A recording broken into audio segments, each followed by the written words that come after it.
Okay, ang ato ang teaching karon is about unsaon pagtuyo nga maalamon, how to live wisely. Okay?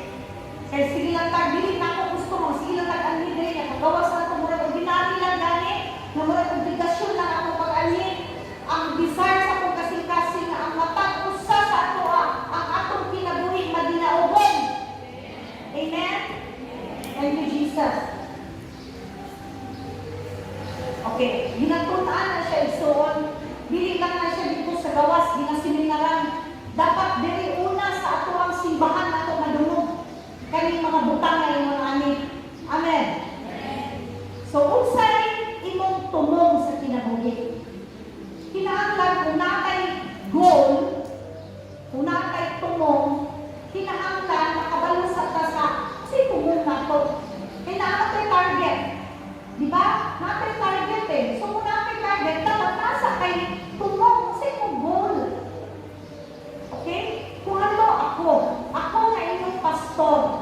Ang akong tumong is ang kada membro sa DLC makadawat din sa panalangin sa Diyos. O mahimo mamalampuson ang inyong mga kinabuhi. Amen? Malipay dito nga makaknaay. Madukan ako nga nakabalay na siya, nakapalit siya ani, nakapaayo siya anak, ang iyang anak nabalik na sa Diyos, nagpunit kay Panginoon. Amen? Kaya sa kanya sige lang yung nagkadungo, gawa lang yapon ka nahawa sa problema ng pagkaroon. I guarantee you, kung inyong tumanan ang ginatudlo sa pulong sa Diyos, I guarantee you, mahimong din mong malampuson. How to live wisely. Unsaon pagkinabuhi na maalamon. Number 1, magsugod ka sa imong adlaw sa pagday o pag-ampo sa Diyos. Magsugod ka sa Diyos. Magtapos ka sa Diyos. Kapila na din ko sige sa inyo nga. Puro na lang akong topic dili pag-ampo, pag-ampo, pag-ampo. Hinumdumi igsoon na a prayerless Christian is a powerless Christian. Di hanggang sa pag-ampo na atay gahom. Walay laing gahom ang gustuhan ng igsoon. Kung dili pinaagi sa pag-ampo o pagtuo. Mao na. Amen. So kung dili ka magdahay o mag-ampo sa Ginoo, pag matanya mo sa buntag, nagtrabaho na ka, naligo na ka, nakalintag mo mag-ampo, kung saan mo maging successful? Ha? Kinahanglan ka lang, berwan, giunahon mo ang pag-ampo. Lord, ilikay ko sa mga damutan.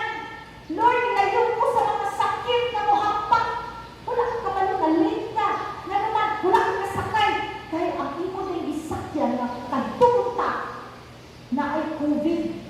Gilikay ka lang sa Ginoo. Muna sa tanang butang, thank you, Lord. Bahala na. Huwag ka giunahan nagsakay. Thank you, Lord. Amen. Nya asa ka mag-ampo. May pastor, di man mo ka-ampo. May makulit ba sa isang balay? Dusin ka mo sa isang balay. Okay. Si Jesus Christ, asa man nag-ampo? Juan 4:24. Ang Diyos Espiritu. Amen? Busa.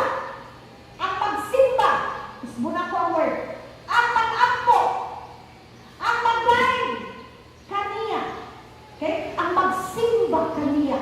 Kinahanglan ang musimba. Pinaagi sa Espiritu o kamaturan. Ibig sabihin, dili ka na kailangan ribulto. Dili ka na kailangan na dirigid ka sa simbahan. Dili, mag-worship ka sa Ginoo in spirit and in truth. Para kay Jesus, nangita siya din nangita.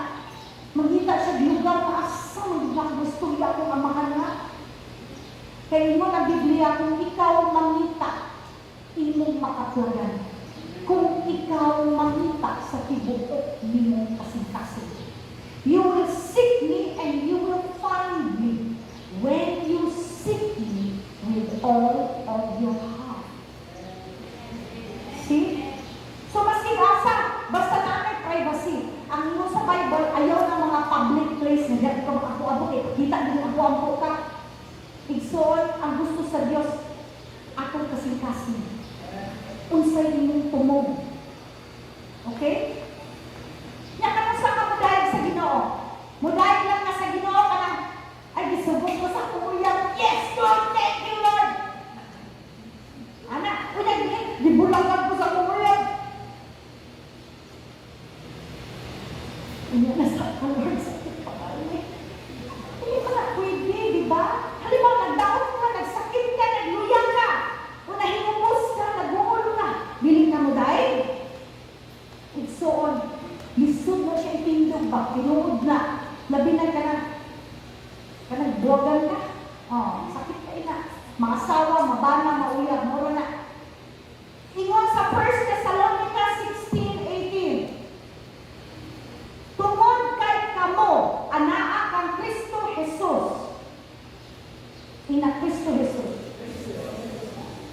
Buod sa Dios na magmalipayon kamo.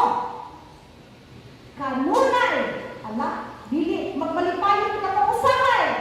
Magmalipayon kamo kanunay. Magampo sa tanang panahon. Usa daw, kamo sa magampo. Dili nang ganahan lang ta, kung naalay tayo, sa tanang panahon. O magpasalamat bisag unsay inyong kahintang. Muna mo thank you, Lord. Bless anak, sige din ako nga, Lord, ayaw paulan na, Lord, ayaw paulan na, mag-display ni dito, ganun tornado prize. Ulan, pabitaw ng puso. Pero mo yung nakasayang, yun ay mga tao swinduhan, kung saan mo lang kung tao, nakuha na dito, ang mga ingredients. Anak na, Lord, salamat kayo, Lord. Kabalumi nga na, pagkahuman ang bagyo, magawas ang adlaw. Hallelujah. Sige lang, anak lang takang, pero salamat Ginoo. Anak lang ang atong batasan. Amen? Kaya magkatawa ang demonyo. Na maingon ka, sana mo to, nga naman ang Lord, magkatawa siya. Pero magpasalamat ka, maghilak ang yawa. So, manikot, buhato na yung tawanan yun. Nga sige naman dyan siya pasalamat. Kanto mabot ang tayo. Kanto na nawala mo ang isang adlaw, ipanlagay mo, kanto mga ikaduwang adlaw, nagwa dyan kay Agi. Bawi ko ito sa Ginoo sa ikatulong adlaw. Amen? Munang di ka mag-uol, magpasalamat sa panang panahon. Okay, usbo na ako. Number 1 sa to, how to live wisely. Magsugod ta o pagay o tag-ampo. Very good. Karon, tanaw na itong kinabuhi ni Harong David. Kaya gikahimok-an din siya kaayo sa Ginoo. Gikahimok-an siya inaanak, igsuon nga worship, nga pag-guide ang gusto sa Diyos sa atuwa.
nagbantay sa karnero.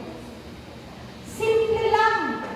Sa atubangan sa Dios, hubog ko atubangan kanimo. Wala niya giisip yung pagkahari. Wala niya giisip na taas siya granggo, makatawanan siya tanaon. Kabalo mo sa iyong sa iyong asawa? Sa 2 Samuel, chapter 6, verse 20 to 23. Sugod ka sa verse 20. Sa dihang ni pauli si David sa pagbindisyon sa iyang panimalay, gitagbo siya ni Michal, nga anak ni Saul, o gisukmatan. Pagkangalang doon sa hari sa Israel karong adlaw, mura siya buang, nga walay paulaw na nagsayaw-sayaw, nga halos hubo at ubakan sa mga babaeng sulugumon sa iyang mga opisyal. Bastos lang ang tao na nagahimo ni anak. Niingon si David kang Michal, gihimo ko kadto sa presensya sa Ginoo, na nagpili ka nako labaw sa imong amahan, o nibisan kinsa sa iyang panimalay. Gipili niya ako nga modumala sa iyang katawhan nga mga Israelinhon. Busak, magpadayon ako sa paglipay sa presensya sa Diyos. O himon ko papas makauulaw ang akong kaugalingon kay niini. Makauulaw ako sa imong pananaw, apan pasidungan ako sa mga babaeng sulugoon nga imong giingon. 23. Wala gayon makabaton og anak si Michal hangtod na namatay siya.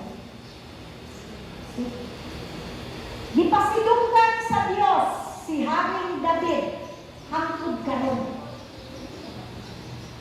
Gitawag siya sa Dios og a man after God's own heart. Tao nga nag-agpas sa kasing-kasing sa Ginoo. Nya karon, unsa gisinlot kay Michal? Naulawan si Michal kay kabaluban mo nga sa unang panahon pa ang babae dili pagbuntis. Dako kay nagkapakaulawan. Kanang baog, dako kay nagkapakaulawan. Wala jud bagay anak sa Ginoo si Michal. Wala siya masugot na magkaroon ng kaliwa. Diba? Kasi Jesus Christ gikan ba sa kaliwatan ni David. Wala jud gitagaan sa Ginoo si Michal. Naulawan si Michal sa iyang gibuhat kay David, iyang ipakaulawan niyang bana. O, sabi, isa'y naulawan Tinoo. Diba? Muna isun, dili ka maulaw, magdayeg sa atong buhit na Diyos. Amen? Karon tanaw na to. Kinsa ka? Ikaw ba ni? Si Haring David, siya gipataas sa Diyos. Kay wala niya gitaulaw ang pagdayeg sa Ginoo. Mura siya buang tanaaron, di ba? Kay hari man siya, pero di pasidunggan siya sa Diyos. Amen. Tanaan na to yung next. O ikaw si Michal. Asa makadila ng dayeg sa Ginoo? Katong namantay. Next. Basta kayo lang magbubo. Okay lang na. Bahala kayo, magsulog-sulog ka sayo ka dahil. Walay nanaway ni mo. Kaya dibuhat man mo sa presensya sa Diyos. Amen? Ikadua. Ikaw ba si Michal na magtanaw lang ko? May mga murang siya na buang ko? Asa mga kaanak ka ron? Ha? Muna dili pa maulaw mo dahil sa Ginoo. Amen? Thank you, Lord. Thank you, Jesus. Kaya pasidunggan ka sa Diyos. Okay. Number 1. Sa ganito, number 1. Nabuhat ko for wise living. Isa to? Dahil ko? Mag-angko. Very good. Number 2. Magpuki. O mapadayon. Nakay mo ba, ugihan lang sa primero. Murag pag-abos pa na laayan na. O kung dako na kong kwarta, okay na rin, mabuhi na kong isa kasi mana. Pwede na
Matod pa ni si Nanay ka po stop. Ingon siya nga, masukulaw ka ng mama, inigbangayon ilang silingan o ka na tanglad, kamunggay. Kay panahon ko no, sa ting-anay adlaw, mananong dyan ka. Nga naman dyan ka na dito magkamangayon sa pagkaran sa mong silingan. Hello? So karon mahimo pang blessing na kay Christian ta anak ka sa Diyos. Mananong na ta, dagan kayo mga pwede na kayo tanong. Dili ta magsiguro pangayo. Amen. Pwede ta mangayo. Pwede mangayo sa nga. Ako ni tanong, oh yes, pwede. Ay, mahurot na ko. Gamay lang ha. Kaya mananong ka. Mananong. Pwede lang ka sa imong pat. Matanong kang talong, matanong kang kamatis. Mananong ka. Ecclesiastes 11:6. Pananong sa buntag o sa hapon, kay dili mo man masiguro hain sa imong gipugas ang mutubo. Kani ba? O kana? O sila bang tanan? Ibig sabihin igsuon, kung halimbawa kami, no, sa Love Children, na ating livelihood, na ating food cart, pero kung intangay, makulan, dili maka-display, bingusa man, nga, dili na ating mall, namutang ni, sige, pagutang dito sa mall, sige lang kung sa'yo na, bahala na. Kaya bakit natin paabutol pag-abot sa hinako sa bulan? Inana ko mo, ayaw mo pagsaling mo sa lang. Kaya bulahan pag kinausa, nagubaan ka, nagkasakit ka. Usaon na lang niyo, magkalot na lang ang ulo. Muna nga, maabdan ka sa kawan daw sa armadong pulisan. Muna mo sa Biblia. So, kinahanglan na mananong. Amen? Wala ko dinigo, ha? Please lang. Mauni gusto sa Ginoo sa ato ang tanan. Amen? Proverbs, panultihon. Ang Proverbs sa Bisaya, panultihon.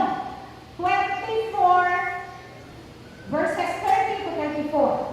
Niagi ako sa uma sa usa ka taong pakulan ug walay panabot. Puno na kini sa mga sagbot ug sampilit ug guba na ang kural niini. Gipamalandungan ko pag-ayo kining akong nakita ug nakuha ko kini na leksyon. Higda, tulog, o pag-yung usgaman, taong pakulan. O sa kalimlang, muabot ka nimo ang kawadon nga daw sama sa armadong pulisan. Muna nga, ang balay sa usa ka Christian, the house of a Christian should be clean, limpyo, dili na hugawan, kaya nga naman, makita sa ato ang way of living. Kaya ang taong pakulan, nahagong kayo niyang mga tudlo. Nga naman, sige fix, ipamaulan niya mga tudlo. Sa sobrang tugihan. Wrong. Mananong. Mag-business. Kung dili ulang ang business, mananong. Magtugi. Amen. Hard work and perseverance. Kung sa ganito number 2, hard work and perseverance. Sa Bisaya, paghago o pagpadalo. Okay. Kabalo mo, ang mga tao, stricto tayo sila sa Bible. They think na ang Bible is just the Word of God for religious life. But no. Dili. Ang Bible is a very practical teaching to teach us common sense sa atong business life, sa atong professional life, o sa atong daily life. Naa sa Bible, kaya ang Bible itself is the book of all books. Architecture, geometry, specific kayong ginawang mga nag-instruction. Natay, phone. Ang phone dungay. Manikamot kanunay. Kinabuhi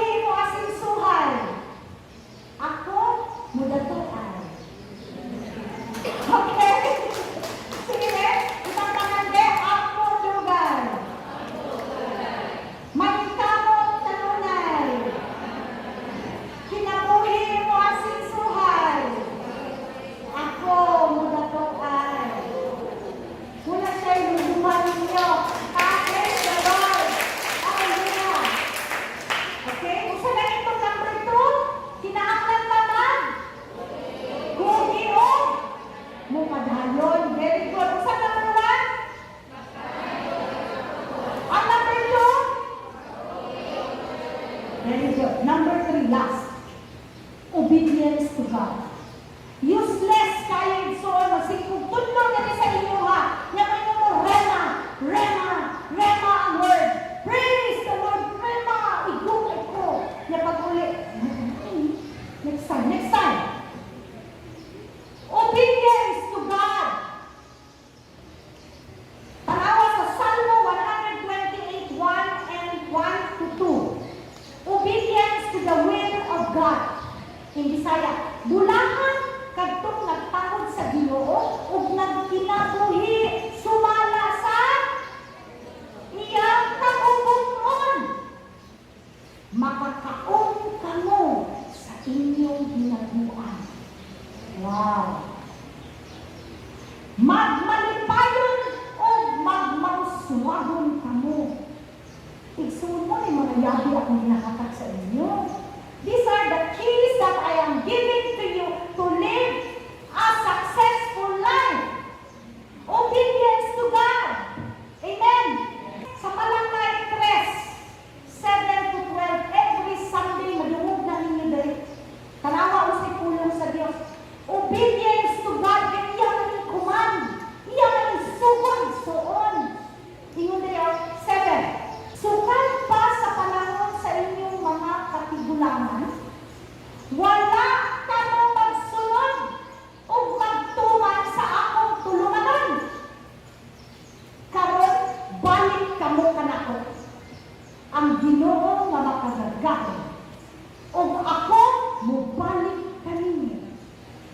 Apan mangutana pa kamo, unsaon namo pagbalik kanimo nga wala man kami sukat mo biyak kanimo. Mangutana ako kanino. Mahimo ba kawatan ako sa tao? Murag imposible. Apan kamo, gikawatan ninyo ako. O karon mangutana pa kamo? Sa unsang paagi kanamo gikawatan? Gikawatan ninyo ako. Kay wala kamo maghatag sa inyong ikapulo o mga halad. Maong na nga gitulong ko ang inyong tibuok nga nasod. Usbo na ko ang word na nasod ha. Maong na nga gitulong ko ang inyong tibuok pamilya. Maong na nga gitulong ko ang tibuok imong kinabuhi. 10. Karon, ang hapon ko kamo nga sulayan ninyo ako, ang Ginoo nga makagagahon.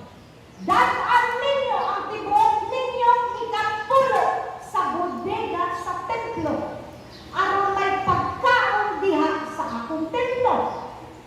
Kung himuon ninyo kini, padan-an ko kamo og ulan og hatagan og naghinugrang panalangin. Hallelujah. Gusto tag panalangin pero di ta mo obey. Mag-uwan na sila, you have to obey aron makuha nimo ang blessing. Ingon sa 11, dili ko tugutan nga kaunon sa peste ang inyong mga pananon o ang inyong mga ubas, dili mga laban. 12. Tawgon kamong bulaan sa tanang mga nasod, kay maayo ang inyong lupa. Dili pa pwede maghatag sa tithe dito sa poor. Dili pa pwede muhatag sa inyong tithe, 10% sa mga pobre. Kay ang sugo sa Dios, dala ka sa templo, dala ka sa simbahan. Aron na ay pagkaon din, supihan ka mo, dili kinahanglan sa Dios ang inyong salapit. Kay ang inyong